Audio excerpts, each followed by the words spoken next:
Okay, if you have not stated the rule yet, you've taken way too long to state that rule. Are there any questions about this derivative? This is one to add on to your refrigerator and or your bathroom mirror with a whiteboard marker and work on memorizing it as well as our other derivative rules. Okay? If you've got something other than x in there, you've got like a function in there, is it the same thing? You just fill it in. So, right, so now if I've got something like, for example, if I have f of x is equal to arc sine of 3x squared plus 2x.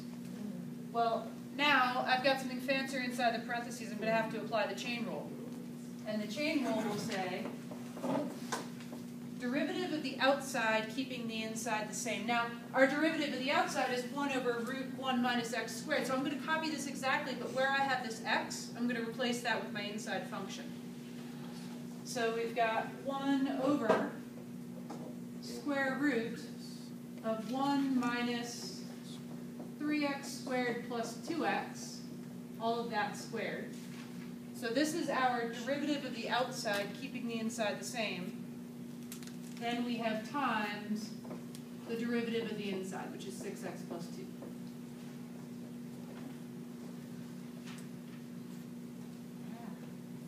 So like our natural log and our e to the x, if I have f of x is equal to arc sine of log, then my derivative is 1 over square root of 1 minus that stuff squared times the derivative of that stuff.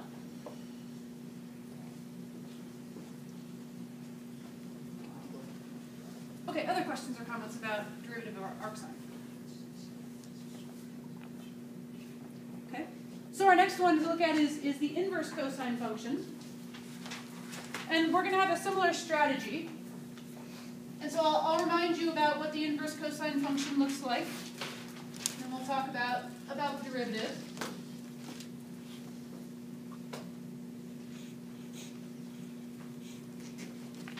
So originally we start with y equals cosine of x. And if I draw 2 periods of that, one to the left and one to the right of the y-axis, cosine function starts at y equals 1, drops down, and pops back up, and we finish one cycle at 2 pi. Our zeros are at pi over 2 and 3 pi over 2. And we have a similar picture to the left of the y-axis.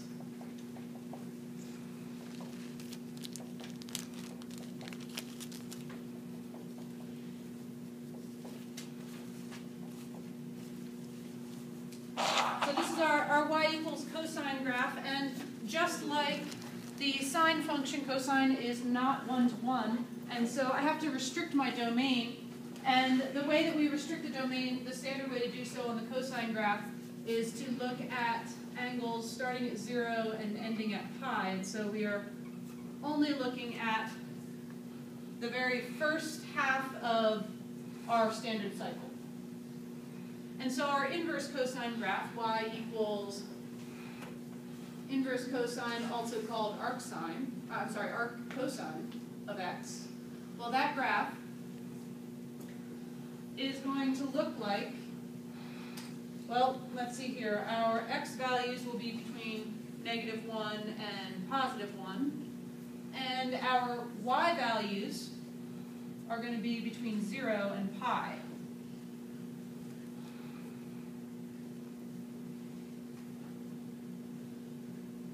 And so when I look at the reflection across the diagonal line y equals x, and you can double check this for yourself,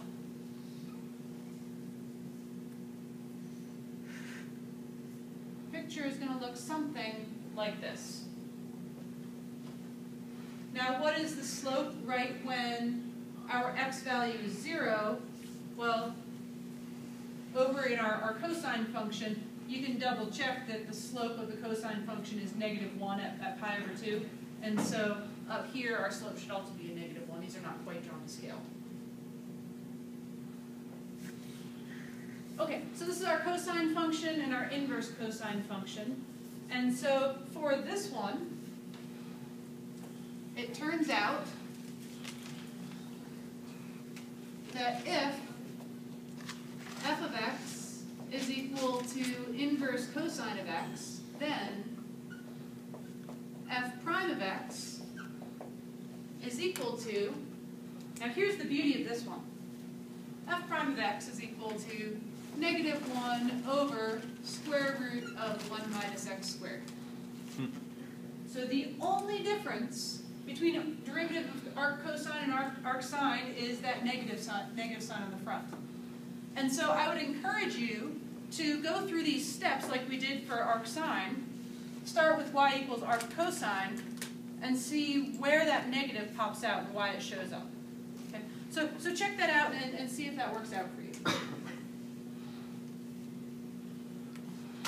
Okay, so that is our derivative for arc cosine.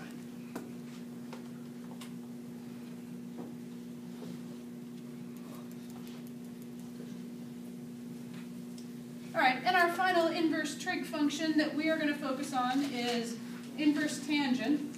Of course, there are inverse trig functions for the three stepchildren of, or step cousins of sine, cosine, and tangent, but we're not going to worry about them.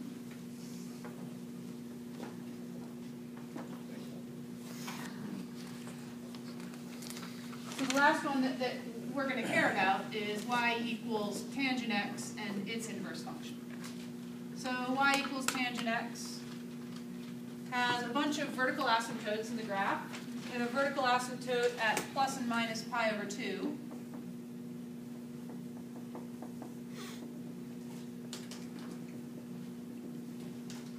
And plus and minus 3 pi over 2.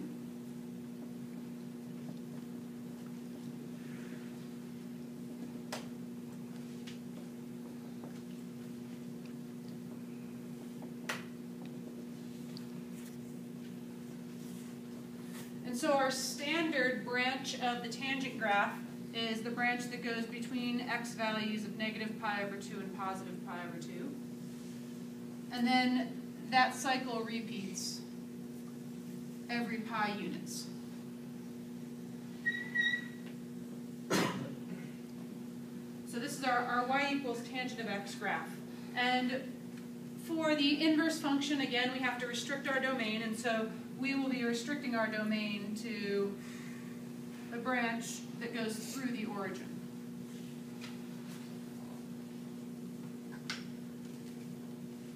So y equals arctangent of x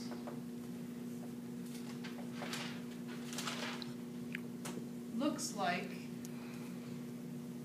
well, for one thing, because I had two vertical asymptotes on the original function, I now have horizontal asymptotes on arctangent, and those horizontal asymptotes occur at plus and minus pi over 2.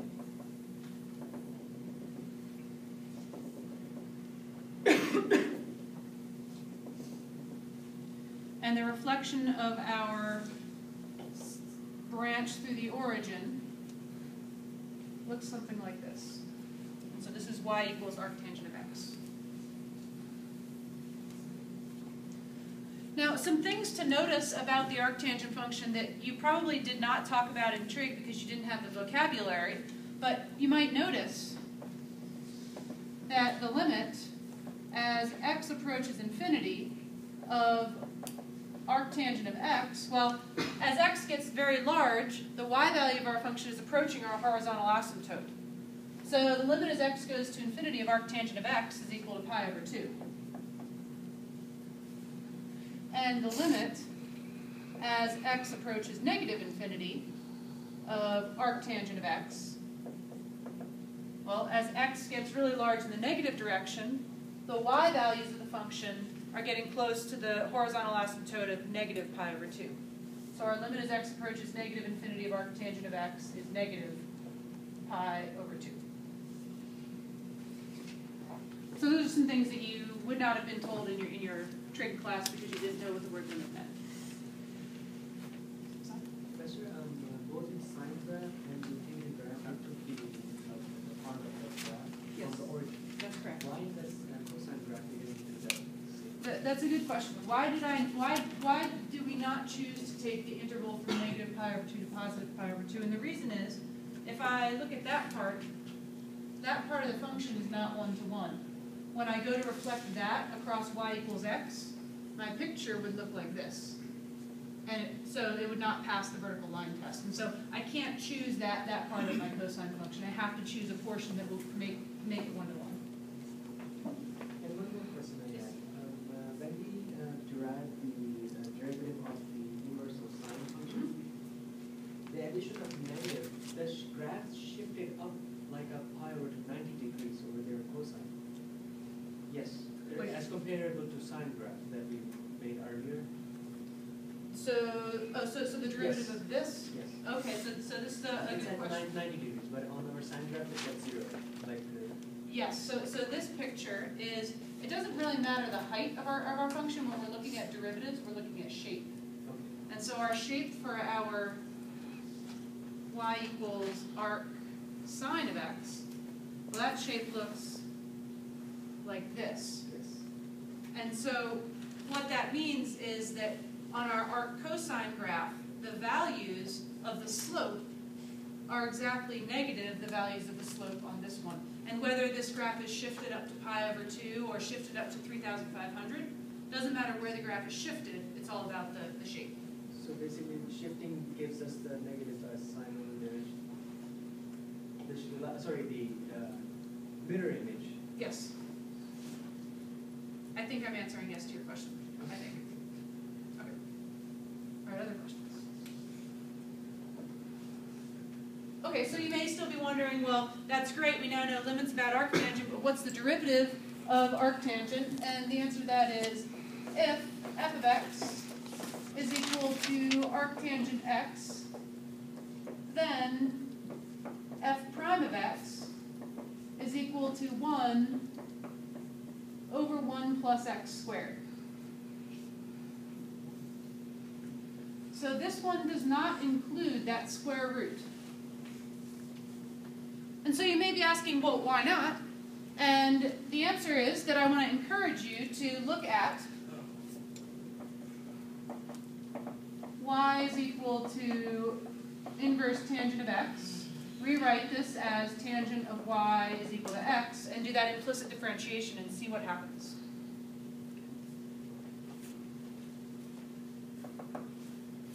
Okay.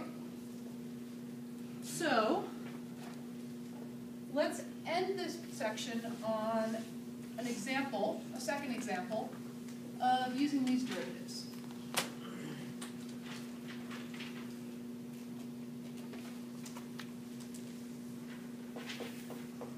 Alright, let's look at f of x is equal to inverse tangent of x raised to the 4th power.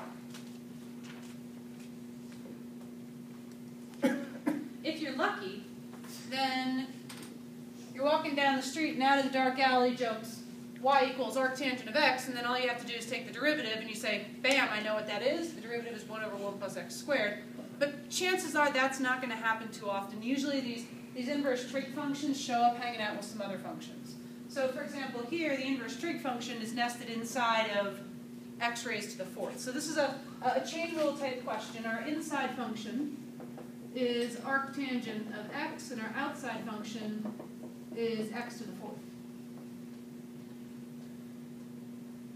So when we use our chain rule, the chain rule says take the derivative of the outside, keeping the inside the same. So I've got 4 times arctangent of x raised to the 3rd times the derivative of the inside. Now the inside is arctangent x, so its derivative is 1 over 1 plus x squared. End of derivative. Any questions about that one? Do you prefer the -1 or an arctangent? No, I don't care which one you use. I use them almost interchangeably. Other questions or comments? Okay. All right, now, just for kicks, since we started this hour by talking about natural log and exponential functions, let's have our inverse trig functions meet one of these guys. And the way that that's going to happen is that we've got y is equal to arc cosine of natural log of x.